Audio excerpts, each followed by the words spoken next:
Hello សួស្តីបងទាំងអស់គ្នាដែលស្រឡាញ់ការចិញ្ចឹមមាន់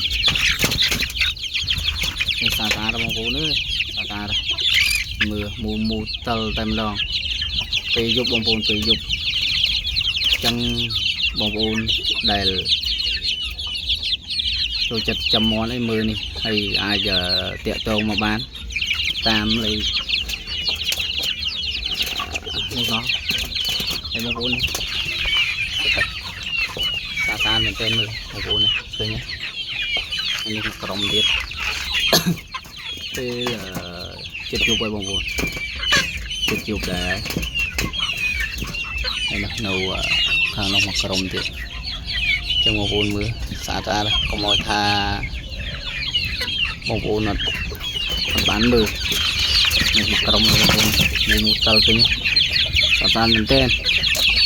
ចឹងនេះមួយតលគួរស្រឡាញ់ហើយបងប្អូនកុំឲ្យថាបងប្អូនអត់ស្រឡាញ់នេះមើលស្អាតមែនទែនមើលទៅគឺចិត្តយប់ណាបងប្អូនឃើញទេចិត្តយប់ហើយមិនពេលល្ងាចអីទេគឺចិត្តយប់ហើយនេះបងប្អូនឃើញស្អាតជឿតនេះមួយតលលំដាប់ចំលក្ខណៈគ្រួសារបងប្អូនមិនជា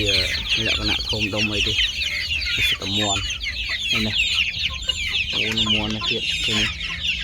មិនមានតែប៉ុណ្ណឹងបងប្អូនច្រើនមែនទែនតែពេលចិត្តជប់ចឹងឲ្យវាដើររកចំណៃតិចនេះបងប្អូនស្អាតណាបងប្អូនគឺសិតតែមាន់មិនអីណាមាន់សុតបងប្អូនមាន់សុតហើយយប់ឡើងដេកទៅហ្នឹងឯងបងប្អូនយប់ឡើងអត់ឲ្យដេកលើអានងអីទេដេកលើដីយើងតែដីស្ងួតបងប្អូនដីលើអានងខ្លាចវាទ្រុងខ្លាចអីចឹងណាបងប្អូនតែដីលើនេះអត់អីអត់មានខ្លាចភ័យវាទ្រុងវាអីទេតែតើដីស្ងួតដែរណាបងប្អូនបើដីអត់ស្ងួតកុំឲ្យវាដេកបងប្អូនព្រោះវាហានិភ័យជាមួយនឹងជំងឺមើលបងប្អូនស្អាតអេមជូតមែនទែនមើលវ៉ាវសូខូតក្នុងវីដេអូនេះប៉ុណ្ណឹងឯងបងប្អូនជម្រាបលាបាយ